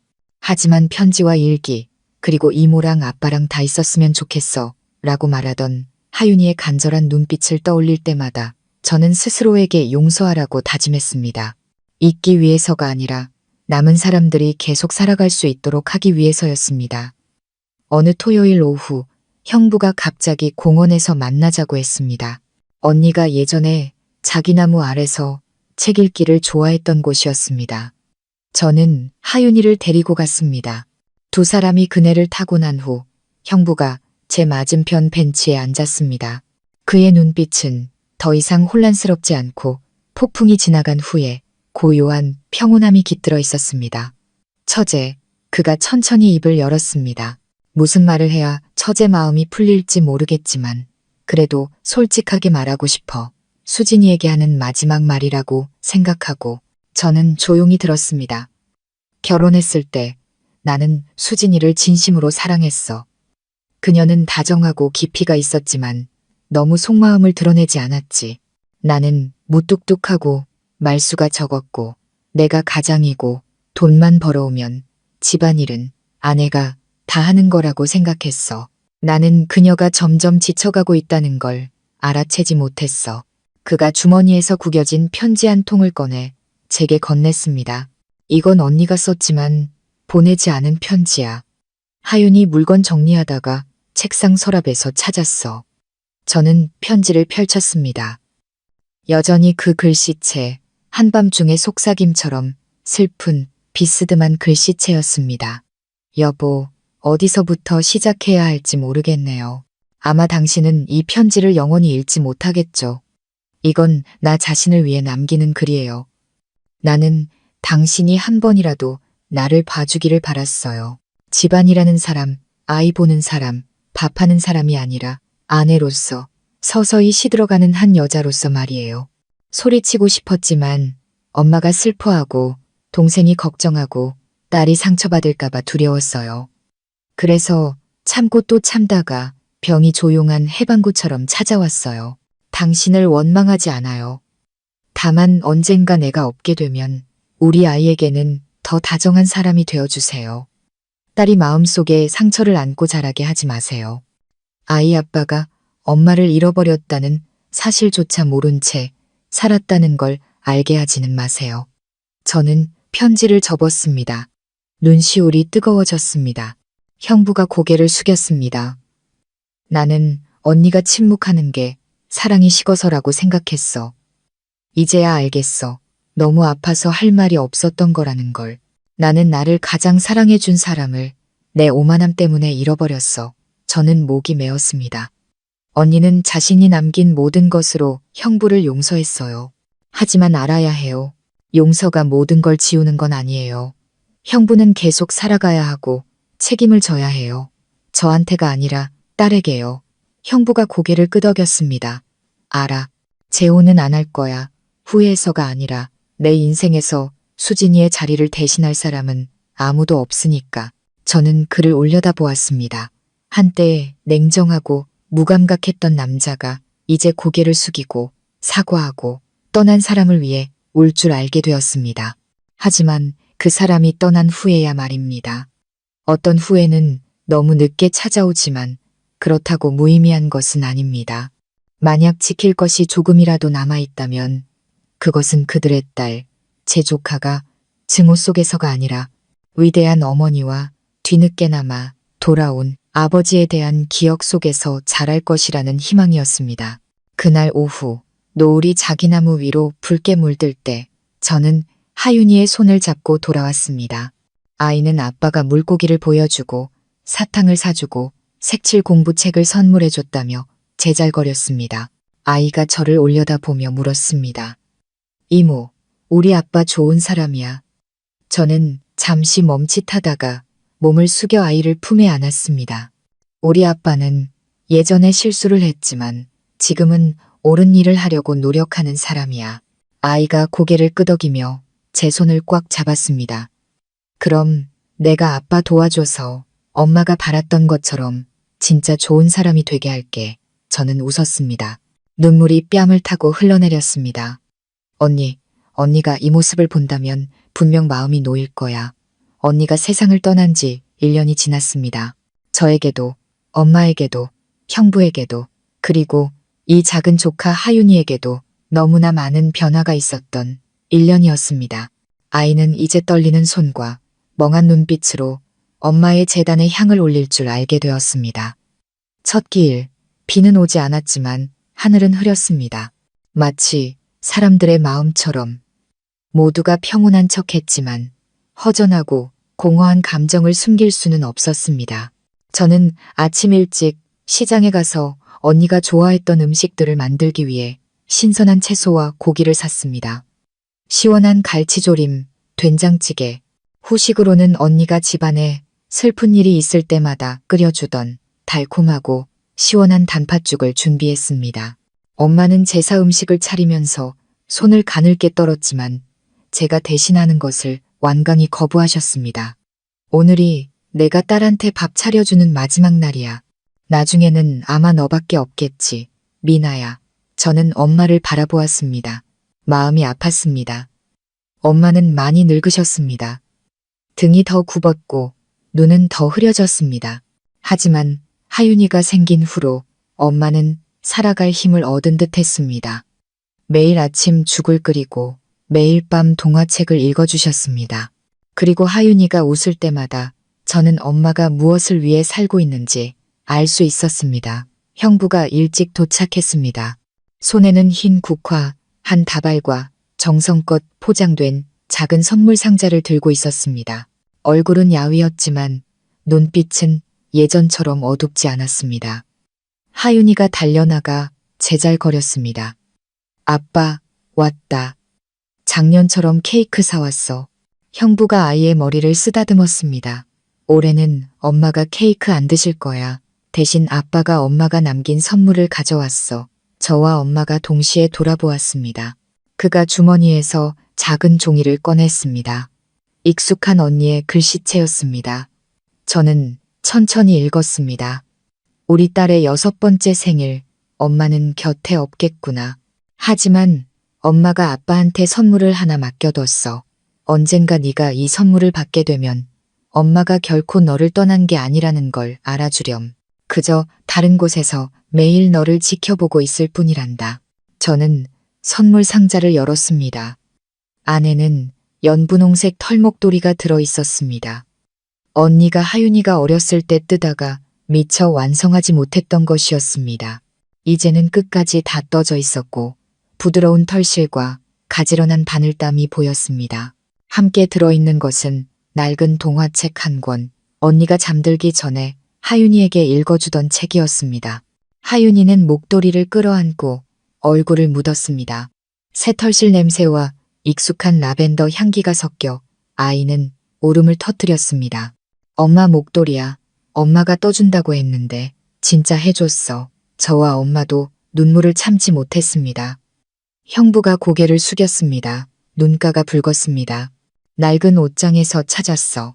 그때야 언니가 뜨담한 걸 알았지. 사람한테 배워서 밤마다 다시 떴어. 한 줄 한 줄 뜨면서 한 사람을 사랑하는데 얼마나 많은 인내가 필요한지 알게 됐어. 저는 아무 말 없이 선물 상자에 손을 얹고 남은 온기를 느꼈습니다. 제 마음 속에서 무언가가 천천히 움직였습니다. 완전한 용서는 아니었지만 받아들임의 한 걸음이었습니다.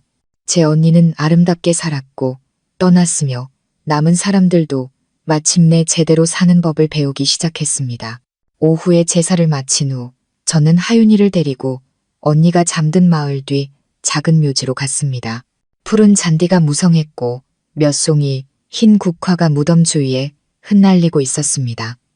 저는 새 꽃다발을 비석 위에 놓고 하윤이와 함께 향을 피웠습니다. 아이는 주머니에서 직접 쓴 작은 카드를 꺼냈습니다. 엄마, 보고 싶어요. 아직 수학은 잘 못하지만 아빠가 데리러 올 때 이제 울지 않아요. 이모가 엄마 얘기 많이 해줘요. 매일 밤 들어요. 엄마, 저 오늘 더 컸어요. 엄마처럼 사랑할 줄 알고 용서할 줄도 알아요. 저는 아이를 안았습니다. 눈물이 쏟아졌습니다. 언니, 듣고 있는지 모르겠지만 언니 딸이 이제 다 알아. 사랑과 보살핌, 그리고 기억 속에서 자라고 있어. 아무도 지울 수 없지만 누구도 증오로 품지 않는 기억들. 언니는 떠났지만 언니가 남긴 사랑은 여기에 남아 있어. 겨울이 예년보다 일찍 찾아왔습니다. 차가운 바람이 작은 마을 길을 따라 불어와 가로수 잎을 온통 노랗게 물들였습니다. 저는 하윤이의 손을 잡고 목도리를 둘러주며 옅은 노을 아래 천천히 걸었습니다. 아이는 학교에서 있었던 일을 제잘거렸고 그 맑은 목소리는 조용한 공간 속에서 제 가슴을 울리는 작은 종소리 같았습니다. 이모, 나 오늘 수학 잘해서 칭찬받았어. 정말. 그래서 상은 뭐 받았어? 선생님이 금색 별 스티커 주셨는데 집에 가서 엄마한테 자랑하고 싶어. 아이는 잠시 말을 멈추고 고개를 숙였습니다. 저는 조카의 손을 꼭 잡고 부드럽게 웃었습니다. 그럼 엄마한테 가볼까? 하윤이는 고개를 빠르게 끄덕였습니다. 목에 두른 분홍색 털목도리를 꼭 쥐었습니다. 언니가 딸에게 남긴 마지막 생일 선물이었습니다. 저녁 무렵의 묘지는 한적했습니다. 무덤들은 푸른 잔디 아래 조용히 누워 있었고 늦게 핀 국화 몇 송이가 바람에 흔들리고 있었습니다. 저는 언니의 이름이 새겨진 비석 앞에 멈춰서서 돌 위에 덮인 먼지를 닦아냈습니다. 하윤이는 경건하게 고개를 숙여 향을 피우고 아직 낮에 온기가 남은 시멘트 바닥에 주저앉았습니다. 엄마, 나 오늘 잘했어. 보여? 아이는 말하며 금색별 스티커를 비석 위에 올려놓았습니다. 마치 상을 나누는 것 같았습니다. 저는 곁에 서서 목이 메었습니다. 언니는 없지만 아이는 항상 엄마의 모습을 마음속에 품고 어린 시절의 계절을 지나는 등대처럼 삼고 있었습니다. 이모, 엄마는 하늘에 있어. 저는 조용히 고개를 끄덕였습니다. 응, 엄마는 아주 높고 아름다운 곳에 계셔. 하지만 네가 꾸는 모든 꿈 속에서 네가 얌전히 잠든 모든 밤마다 항상 너를 지켜보고 계실 거야. 하윤이는 잠시 생각하더니 저를 돌아보며 말했습니다. 그럼 내가 이제 아빠 미워하지 않는 것도 엄마가 알아? 저는 눈물이 그렁그렁한 채 미소 지었습니다. 그럼 엄마는 다 아셔. 다 보고 계셔. 네가 엄마가 가르쳐준 가장 중요한 것, 용서하는 법을 배웠으니 웃고 계실 거야. 아이가 고개를 끄덕였습니다. 검고 맑은 눈에 눈물이 고였습니다. 아이는 두 손을 모으고 눈을 감고 속삭였습니다. 엄마, 나 오늘 아빠 용서했어. 나도 엄마가 바라는 것처럼 착하게 살고 공부도 열심히 할게. 엄마가 슬퍼하지 않도록 잘 클게. 저는 아이가 제 젖은 눈을 보지 못하게 고개를 돌렸습니다. 바람이 머리카락을 스치며 차갑게 불었지만 이상하게도 평온했습니다. 그날 밤 잠든 하윤이를 보고 나서 저는 언니가 남긴 모든 것이 담긴 기념 상자를 꺼냈습니다. 일기장, 은행카드, 목걸이, 사진, 편지, 결혼반지, 그리고 낡은 동화책. 저는 하나씩 꺼내어 가지런히 정리하고 조심스럽게 상자를 닫았습니다. 이제 한 장을 닫아야 할 때가 왔다는 것을 알았습니다. 잊기 위해서가 아니라 소중히 간직하기 위해서였습니다. 저는 하윤이가 18살이 되면 열어볼 봉투에 한 줄을 더 적었습니다. 사랑하는 딸에게 이것들은 엄마가 남긴 것이란다. 단순한 물건이 아니라 엄마의 마음이야. 잉크 한 방울, 목도리 한 올, 편지 한 장마다 너를 향한 엄마의 사랑이 담겨 있단다. 엄마가 어떻게 살았는지 이해하기 위해 천천히 읽어보렴. 그리고 엄마가 평안할 수 있도록 너의 삶을 멋지게 살아주렴. 다음 날 아침 하윤이가 책가방을 메고 학교로 가는 뒷모습을 현관에서 바라보았습니다. 마음이 이상하게 따뜻했습니다. 엄마는 마당에 부겐빌레아에 물을 주고 계셨습니다. 언니가 심었던 그 꽃나무가 1년의 침묵 끝에 다시 활짝 피어났습니다. 얇고 연약한 보라색 꽃잎들이 바람에 흩날리며 먼 곳에서 온 다정한 메시지처럼 길을 덮었습니다. 저는 집으로 들어와 재단을 바라보며 조용히 속삭였습니다. 언니, 하윤이가 매일매일 자라고 있어. 나는 여전히 여기서 언니 대신 온 사랑을 다해 아이를 키우고 있어. 완벽하다고 약속할 순 없지만 언니를 위해서, 조카를 위해서 최선을 다할게. 창가에 걸린 풍경이 맑은 소리를 냈습니다. 익숙한 소리, 어릴 적 우리를 재워주던 소리. 언니가 남편을 기다리며 미소 짓게 했던 소리. 바람은 여전히 부드럽게 불고 있었습니다. 그리고 제 마음속에서 누군가의 속삭임이 들려왔습니다. 다른 누구도 아닌 바로 언니였습니다. 살아생전, 희생하고 마지막 순간까지 조용히 사랑했던 그 여자. 이 세상에 사랑을 남겨줘서 고마워, 동생아. 저는 눈을 감고 미소 지었습니다. 언니는 멀리 떠났지만 제 심장 속에서, 하윤이의 눈빛 속에서 언니는 결코 떠나지 않았습니다. 제 언니의 삶은 조용히 막을 내렸지만 언니의 사랑과 희생은 일기장 한 줄 한 줄에, 뜨담한 털목도리 한 올 한 올에, 그리고 어린 딸의 순수한 눈빛 속에 여전히 남아 있습니다. 그 여자는 평생 자신을 위해 살지 않았지만 결국 남은 사람들에게 더 나은 길을 갈 수 있도록 길을 열어주었습니다. 어떤 사랑은 말로 표현할 필요가 없고 어떤 용서는 사과를 받을 필요가 없습니다. 그저 자신의 아이가 올바르게 살아가고 미소 짓는 것을 보는 것만으로도 언니는 만족했을 겁니다. 인생은 때로 실수를 만회할 기회를 주지 않지만 만약 기회가 남아있다면 제때 사랑하고 소중한 사람을 귀하게 여기며 뒤늦은 후회를 남기지 않기를 바랍니다. 이 이야기가 여러분의 마음에 울림을 주었다면 좋아요와 공유를 통해 사랑의 메시지를 더 많은 분들과 나눠주세요. 아래 댓글로 여러분의 감상을 남겨주세요. 여러분은 언니와 같은 여성을 만나본 적이 있으신가요? 그리고 여유로운 노후 채널을 구독하셔서 다음에 감동적이고 인간적인 이야기를 놓치지 마세요. 들어주셔서 감사합니다.